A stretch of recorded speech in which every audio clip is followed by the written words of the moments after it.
రెండో విడత పంచాయతీ ఎన్నికల్లో అత్యధిక గ్రామాల్లో సర్పంచులుగా అధికార పార్టీ మద్దతుదారులు విజయం సాధించారు. అర్ధరాత్రి దాటినా కూడా కౌంటింగ్ ప్రక్రియ సాగింది. ఇక ఈ విడతలో 3,911 సర్పంచ్, 29,917 వార్డులకు ఎన్నికలు జరిగాయి. 415 పంచాయతీలు ఏకగ్రీవమయ్యాయి. అధిక స్థానాలను కాంగ్రెస్ గెలవడంతో పార్టీ నాయకుల్లో ఉత్సాహం మరింత రెట్టింపైంది.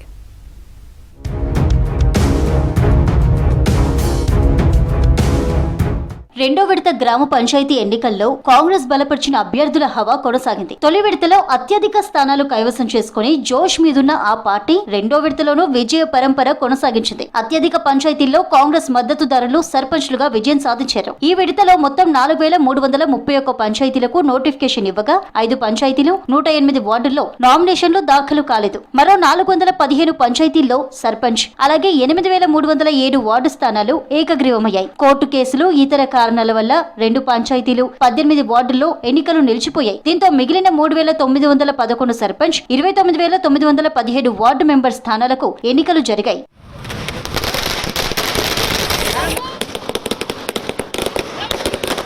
సర్పంచ్ పదవుల కోసం 12,782 మంది, వార్డు మెంబర్ల కోసం 71,071 మంది అభ్యర్థులు బరిలో నిలిచారు. అర్ధరాత్రి వరకు కౌంటింగ్ ప్రక్రియ కొనసాగగా మొత్తం 4,331 గ్రామ పంచాయతీలకు గాను కాంగ్రెస్ పార్టీ 2,316 స్థానాలను కైవసం చేసుకుని తన ఆధిపత్యాన్ని చాటుకుంది. బీఆర్ఎస్ 1,157 స్థానాలకే పరిమితమైంది. ఇక బీజేపీ 256, ఇతరులు 481 స్థానాలు సాధించారు.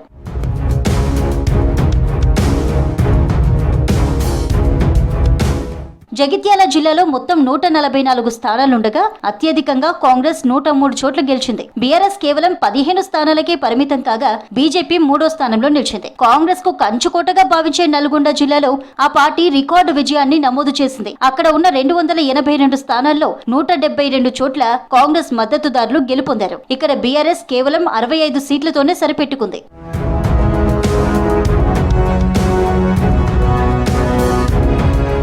నిజామాబాద్, సంగారెడ్డి, కామారెడ్డి జిల్లాల్లోనూ కాంగ్రెస్ జోరు కొనసాగింది. ఉమ్మడి ఖమ్మం, వరంగల్, నల్గొండ జిల్లాల్లోనూ అధికార పార్టీ అభ్యర్థులే ఎక్కువగా విజయం సాధించారు. ఇక్కడ బీఆర్ఎస్ నామమాత్రంగా మిగిలింది. సిద్దిపేట జిల్లాలో బీఆర్ఎస్ తన పట్టు నిలుపుకుంది. ఇక్కడ మొత్తం 182 స్థానాలకు గాను ఆ పార్టీ 113 స్థానాల్లో గెలిచింది. ఇక్కడ కాంగ్రెస్ 38 స్థానాల్లో విజయం సాధించింది. ఇక నిర్మల్ జిల్లాలో బీజేపీ అనూహ్య ఫలితాలు సాధించింది. మొత్తం 50 చోట్ల ఆ పార్టీ మద్దతుదారులు విజయం సాధించారు. ఆదిలాబాద్ లోనూ బీజేపీ 47 స్థానాలు సాధించింది.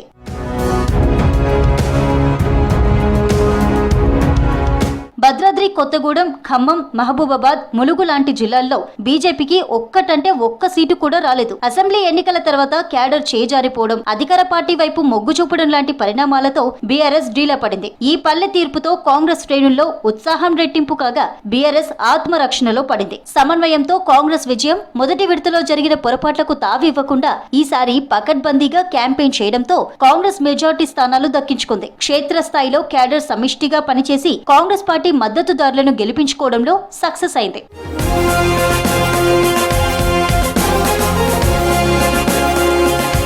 కాంగ్రెస్ ప్రభుత్వం అధికారంలోకి వచ్చి 2 ఏళ్లు కావస్తుంది. సరిగ్గా ఇదే సమయంలో జరిగిన పంచాయతీ ఎన్నికల్లో అధికార పార్టీ విజయానికి ప్రభుత్వ ప్రజా సంక్షేమ కార్యక్రమాలు, అభివృద్ధి పనులే బాటలు వేశాయని భావిస్తున్నారు. ముఖ్యంగా అర్హులకు కొత్త రేషన్ కార్డులు, సన్నబియ్యం పంపిణీ, ఇందిరమ్మ ఇండ్లు లాంటి ప్రజా సంక్షేమ పథకాలు కాంగ్రెస్ కు కలిసొచ్చాయని రాజకీయ విశ్లేషకులు చెబుతున్నారు. మహబూబ్ నగర్ జిల్లాలో ఓటు వేయడానికి బారులు తీరిన మహిళలు, వడ్డీలేని రుణాలు, ఫ్రీ బస్ జర్నీ, వ్యాపారులుగా తీర్చిదిద్దుతున్న కాంగ్రెస్ సర్కారు వైపు మహిళలు మొగ్గు చూపినట్లు స్పష్టమవుతుందని చెబుతున్నారు. మంత్రులు, ఎమ్మెల్యేలు సమన్వయంతో పనిచేయడం వల్లే పార్టీకి ఈ స్థాయి విజయం దక్కిందని అంచనా వేస్తున్నారు.